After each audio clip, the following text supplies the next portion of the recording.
Un buen día, es un gusto saludarlos. Mi nombre es Johan Rodolfo Rojas García, estudiante del doctorado en educación, ofertado por la Universidad Pedagógica Experimental Libertador en comunión con el Instituto de Mejoramiento Profesional del Magisterio y el operador colombiano de la Universidad Polinorte.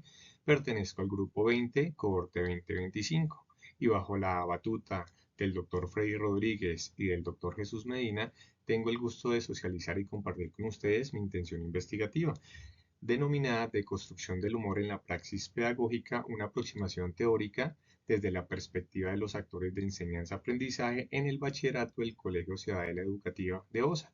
Sin mayor preámbulo, vamos a la siguiente lámina. La situación que origina esta intención investigativa se encuentra en una práctica cotidiana. El humor aparece constantemente en la interacción entre docentes y estudiantes de bachillerato. En el Colegio Ciudadela Educativa de Bosa, como en muchas otras instituciones escolares, el humor se utiliza para captar la atención, relajar el ambiente, acercar al docente con los estudiantes y hacer más habitable la clase. Sin embargo, el problema no está en la existencia del humor, sino en que muchas ocasiones se utiliza de manera intuitiva y poco reflexionada. La literatura reciente muestra una ambivalencia. Cuando el humor se conecta con el contenido y con una intención pedagógica clara, puede fortalecer motivación, atención, los vínculos de aula, pero cuando se desconecta de la dignidad del estudiante, puede convertirse en ofensa, exclusión o reproducción de estereotipos. Por eso, esta intención investigativa no parte de una visión ingenua de la risa, parte de reconocer que el humor es una práctica discursiva, relacional y ética que merece ser comprendida desde las voces de quienes la viven, los docentes y estudiantes. Ahora nos adentraremos a la pregunta de investigación y esta se condensa en la atención central del estudio. ¿Qué significados atribuyen los docentes y estudiantes de bachillerato del Colegio Ciudadela Educativa de Bosa al uso del humor en el aula, tanto en sus formas planificadas como espontáneas, y cómo comprende sus alcances pedagógicos, sus límites éticos y sus riesgos dentro de la praxis pedagógica? Esta pregunta evita reducir el humor en una técnica didáctica, lo sitúa como una práctica que depende de la intención del docente, de la recepción del estudiante, de las normas de convivencia y las marcas identitarias que atraviesan la experiencia escolar. Desde esta perspectiva, el estudio no busca medir la cantidad de humor ni comprobar una relación causal. Lo que busca es comprender el sentido vívido del fenómeno, cómo se interpreta una broma, cómo se diferencia un humor que acerca de uno que hiere y qué criterios usan los actores para reconocer sus límites. En esta nueva lámina identificamos el propósito general de mi intención investigativa y esta consiste en comprender el significado que docentes y estudiantes de bachillerato atribuyen al uso del humor en el aula, identificando sus alcances pedagógicos, sus límites éticos y sus riesgos para aportar una aproximación fenomenológico-hermenéutica a su incidencia en la praxis pedagógica.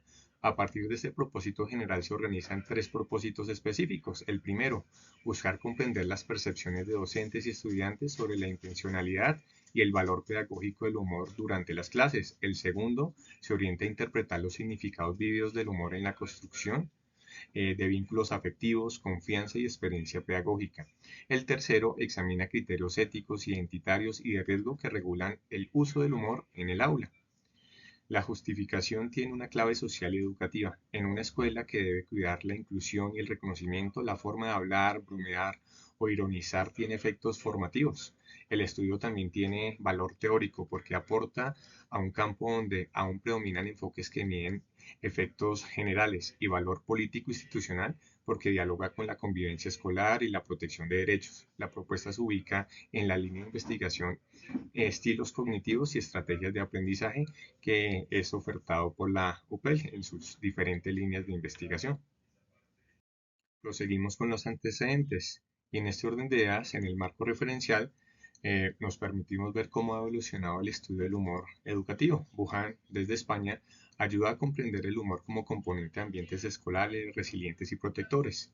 Reyes, desde México, aporta la posibilidad de trabajar la deconstrucción en educación para comprender subjetividades y experiencias formativas. Toribio, desde Perú, se aproxima de manera más directa al humor pedagógico y propone categorías como humor planificado, humor pertinente, humor no forzado y vínculo afectivo.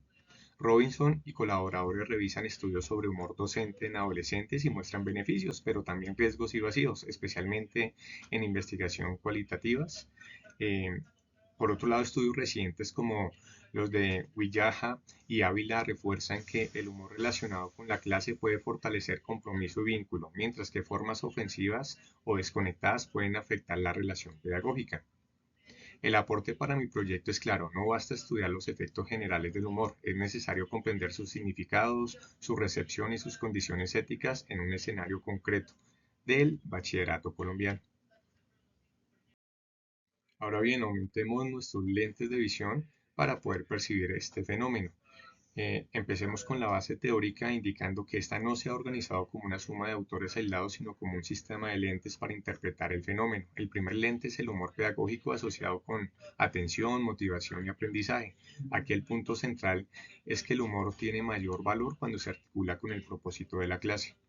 El segundo lente es el humor como práctica socioafectiva. El humor puede modificar la distancia entre el docente y el estudiante, crear confianza y favorecer el clima de aula. El tercer lente es la de construcción inspirada en Derrida. Permite revisar las oposiciones y silencio del discurso pedagógico, por ejemplo, la tensión entre clase seria, una clase cercana o entre humor sano y un humor lesivo. El cuarto lente corresponde a los límites éticos, identitarios y de riesgo. La risa no es neutra, porque puede reconocer o vulnerar.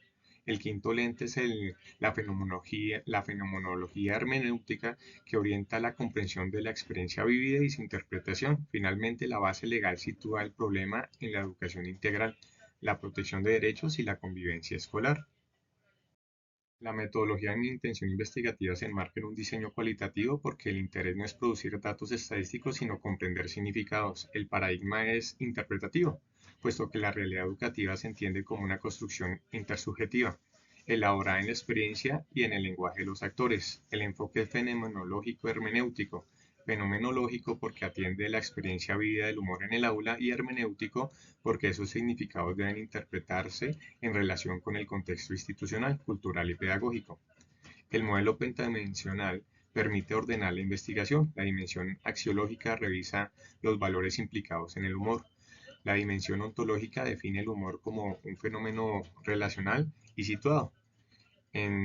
En orden de la dimensión epistemológica, esta plantea cómo se construye conocimiento desde las voces de los participantes. La metodológica organiza técnicas, instrumentos y análisis. Y finalmente la dimensión teleológica precisa el fin de la investigación, aportar una comprensión útil para una praxis pedagógica más reflexiva y ética. Pasamos a una nueva lámina en la que vamos a acentuar la ruta metodológica y esta se organiza en 8 fases. La primera es la planificación y diseño del estudio, con revisión de literatura, precisión de categorías iniciales y construcción de instrumentos. La segunda fase es la aprobación ética e institucional, incluyendo permisos, consentimiento informado y, si corresponde, asentimiento de estudiantes. La tercera fase es una exploración preliminar mediante entrevistas piloto y observaciones iniciales para ajustar el lenguaje y la pertinencia de los instrumentos. La cuarta fase será la recolección principal de datos. Allí se trabajará con entrevistas en profundidad, observación participante, grupos focales y el análisis documental. Los instrumentos serán la guía de entrevista semiestructurada, la guía de observación, el diario de campo, la guía de grupo focal y la matriz de revisión documental. La quinta fase corresponde a la codificación y análisis preliminar. Se identifican unidades de significado, recurrencias, contrastes y categorías emergentes. La sexta fase es la sistematización y triangulación de fuentes. Se contrastarán voces docentes, voces de estudiantes, registro de aula y documentos institucionales. La séptima fase será la interpretación hermenéutica profunda, incorporando la mirada deconstructiva para reconocer tensiones, silencios o formas de exclusión. Finalmente, y como octava fase, será la redacción, socialización y retroalimentación de los resultados. Ahora bien, el rigor metodológico se garantizará mediante reflexividad, reducción fenomenológica y triangulación. La reflexividad es clave porque el investigador también pertenece al campo educativo y puede tener concepciones previas sobre el humor. Por eso el estudio incluirá un registro reflexivo para identificar supuestos, reacciones personales y posibles sesgos durante el trabajo de campo. La reducción fenomenológica no significa eliminar toda la subjetividad, sino suspender críticamente las interpretaciones previas para escuchar con mayor fidelidad la experiencia de docentes y estudiantes.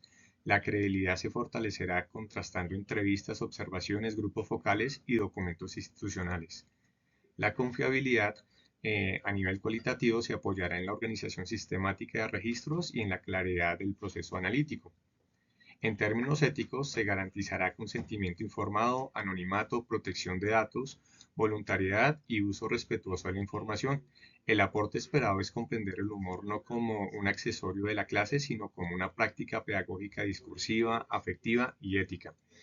En síntesis, la investigación busca ofrecer criterios para pensar cuándo el humor favorece aprendizaje, confianza y reconocimiento y cuándo puede convertirse en un riesgo para la dignidad, la inclusión o la convivencia escolar. Agradezco que me hayas acompañado hasta este momento, te deseo un excelente día y estamos en contacto. Hasta luego, mil gracias.